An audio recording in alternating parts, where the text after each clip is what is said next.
বীরভূম জেলার ময়ূরেশ্বর বিধানসভা কেন্দ্রকে ঘিরে রাজনৈতিক উত্তাপ বাড়ছে। রাজ্যে বিধানসভা নির্বাচনের দিনক্ষণ ঘোষণার পরেই ভারতীয় জনতা পার্টি প্রথম দফায় 144টি আসনের প্রার্থী তালিকা প্রকাশ করেছে। আর সেই তালিকা অনুযায়ী ময়ূরেশ্বরের প্রার্থী হিসেবে নির্বাচিত হয়েছেন দুধ কুমার মণ্ডল।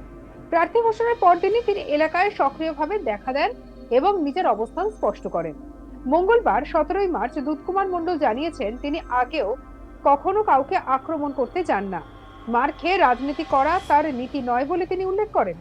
তবে তিনি স্পষ্ট ভাষায় বলেন যে তাকে বা তার দলের কর্মীদের কেউ আক্রমণ করলে তিনি চুপ করে দাঁড়িয়ে থাকবেন না এবং তার উপযুক্ত জবাব দেবেন। তার সঙ্গে থাকা সাধারণ মানুষও এর প্রতিবাদ করবে বলে তিনি জানান। এছাড়াও তিনি বলেন, কর্মসংস্থান, তোলাবাজি, দুর্নীতি এবং মহিলাদের উপর অত্যাচারের বিরুদ্ধেই তাদের লড়াই চলবে। কি বলেছেন শুনবো।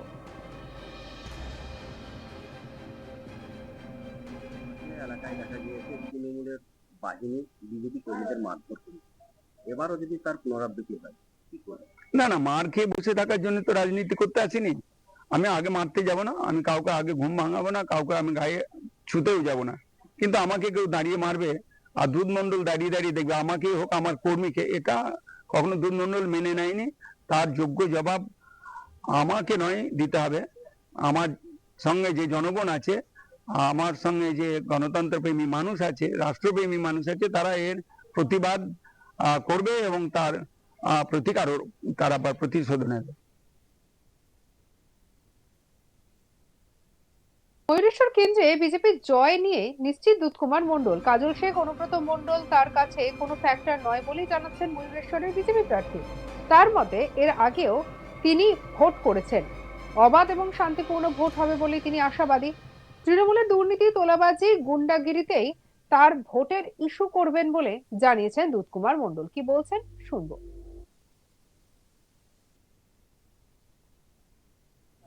জয় এবার সুনিশ্চিত, কারণ বিজেপি এবার এই বিধানসভা কেন্দ্রে বিপুল ভোটে জয়লাভ করবে। কারণ 1991 সাল থেকে আমরা কেবল পরাজয়ের গ্লানি বয়ে চলেছি মাথায়, অপমানটা আমরা মাথায় নিয়েছিল। কিন্তু 2026 বিজেপির জয় এবং পশ্চিমবাংলায় বিজেপির সরকারে আসার সম্ভাবনাটা সুনিশ্চিত। জেলায় কেষ্ট কাজলদের কেমন কি ঠেকাবেন? আমি ওদের ঠেকানোর জন্য কিছু ভাবি না। আমি এর আগেও নির্বাচন 11 করেছি, 16 করেছি, 19 করেছি। কাউকে না ছুঁয়ে, না মুছে, কাউকে আঘাত না করে, কারোর সঙ্গে কোনো বিতর্কে না গিয়ে আমি আমার কাজ করব। এটাই গণতান্ত্রিক পদ্ধতি। আমি মানুষের কাছে যাব, জনগণের দরবারে আমার উপস্থিতি এবং আমার মানুষের কাছে আবেদন নিয়েই আমি জিতবো। কাউকে কোনো সংঘাত বা কোনো মারামারি করার কিছু দরকার নেই। দুই দফা ভোট কতটা সুবিধা হবে? দফায় কি সুবিধা হবে না আসছে মানে, নির্বাচন কমিশন যে ব্যবস্থার মধ্য দিয়ে পশ্চিমবাংলার মানুষের গণতান্ত্রিক অধিকার, অর্থাৎ ভোট দান এবং মানে গণতান্ত্রিক ভাবে সরকার নির্বাচন, এই যে ব্যবস্থাটা নিয়েছে তাতে সেটাকে আমি সমর্থন করছি। এবং সে এক দফায় হোক, দু দফায় হোক, নির্বাচন অবাধ এবং শান্তিপূর্ণ হলে পশ্চিমবাংলার সরকার পরিবর্তন হবে। সেই অবাধ এবং শান্তিপূর্ণ নির্বাচন করার জন্য নির্বাচন কমিশন যথেষ্ট উদ্যোগী এবং আমার বিশ্বাস এবারে এই উদ্যোগ সফল হবে। বিজেপির হাতিয়ার কি হবে এই নির্বাচনে? অনুন্নয়ন, দুর্নীতি, তোলাবাজি এবং মহিলা মুখ্যমন্ত্রী হিসেবে মহিলাদের উপর যে বারবার অত্যাচারগুলো নেমে আসছে এবং মহিলাদেরকে বারবার অপমান করা হচ্ছে, এবং বাংলায় যে তোলাবাজি সরকার আছে, গুন্ডাবাজি সরকার চলছে, এর বিরুদ্ধে আজকে বিজেপি হাতে একাধিক অস্ত্র। হাসপাতালে চিকিৎসা নেই, আইন প্রশাসন বলে নেই, চোখের সামনে একটা নদী গর্ভ থেকে লুট হচ্ছে বালি, আমাদের প্রাকৃতিক সম্পদ, পাথর খাদানো, সেখানে দুর্নীতি। দুর্নীতিতে পশ্চিমবাংলা সারা ভারতবর্ষের সব রাজ্যকে টপকে গেছে। অতএব এই দুর্নীতির এবং অনুন্নয়নের বাংলার মানুষ চাইছে ওই মুয়াজ্জেম ভাতা, ওই ভাতা নয়, ছেলেদের চাকরি চায়। বাড়িতে ছেলেরা, শিক্ষিত বেকার ছেলেরা আজকে চাকরির আশায় বসে আছে। যেভাবে এরা চাকরি চুরি করেছে, যেভাবে এরা পশ্চিমবাংলাকে পিছিয়ে রেখেছে, এর বিরুদ্ধে যুব সমাজ, মহিলা সমাজ, বাংলার আপামর মানুষ এই প্রতিবাদে সরব হবে এবং প্রতিবাদ জানিয়ে তারা একটা গণতান্ত্রিক ভাবে আবার একটা নতুন সরকারকে নির্বাচিত করবে। এসআইআর এর বিচারাধীনের তালিকায় রয়েছে অনেক নাম, তার প্রভাব নিশ্চয়ই ভোটে পড়বে বলেই মনে করছেন দুধকুমার মণ্ডল। তিনি জানান, একই সঙ্গে বহু ভুয়ো ভোটারের নামও বাদ গিয়েছে, যে ভুয়ো ভোটারের ভোটগুলি শাসক দলের পক্ষে পড়তো। তার দাবি, এর ফলে এসআইআর এর ফলে ভয় পেয়েছেন মমতা ব্যানার্জি। তিনি আর কি বলছেন শুনবো। সেটা কিছুটা পড়তে পারে, যাদের ভোটার লিস্টে নাম বাদ পড়েছে এখনই, যারা বিচারাধীন, তাদের কিভাবে আইনি পথে তাদেরকে এই ভোটার লিস্টে ভোটদানের সুযোগ করে দিতে পারবে, সেটা নির্বাচন কমিশন ভাবছে এবং আইনের পথে হবে। ওই ব্যাপারে আমার কিছু বলার নেই।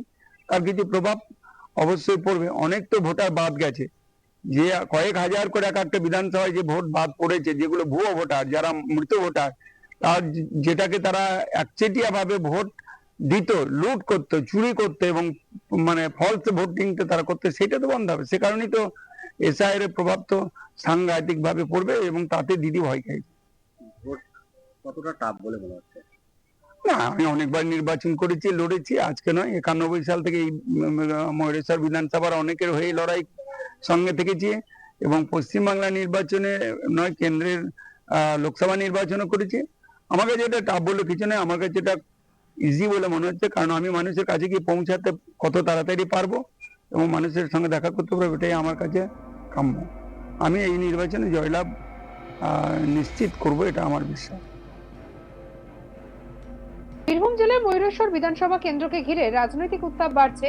রাজ্যে বিধানসভা নির্বাচনের দিনক্ষণ ঘোষণার পরেই ভারতীয় জনতা পার্টি প্রথম দফায় 144টি আসনের প্রার্থী তালিকা সামনে এনেছে।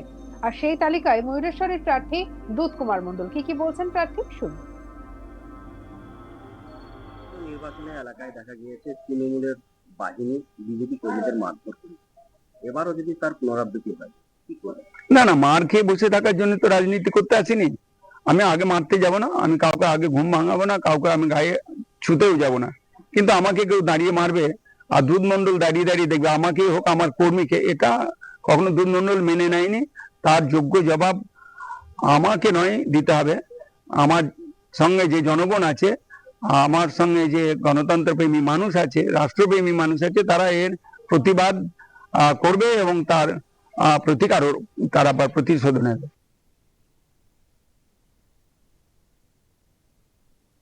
জয় এবার সুনিশ্চিত, কারণ বিজেপি এবার এই বিধানসভা কেন্দ্রে বিপুল ভোটে জয়লাভ করবে। কারণ 1991 সাল থেকে আমরা কেবল পরাজয়ের গ্লানি বয়ে চলেছি মাথায়, অপমানটা আমরা মাথায় নিয়েছিল। কিন্তু 2026 বিজেপির জয় এবং পশ্চিমবাংলায় বিজেপির সরকারে আসার সম্ভাবনাটা। সঙ্গে রাখুন আজ তাক বাংলাকে। অন্যান্য খবরের জন্য লাইক, কমেন্ট, শেয়ার, সাবস্ক্রাইব করতে ভুলবেন না।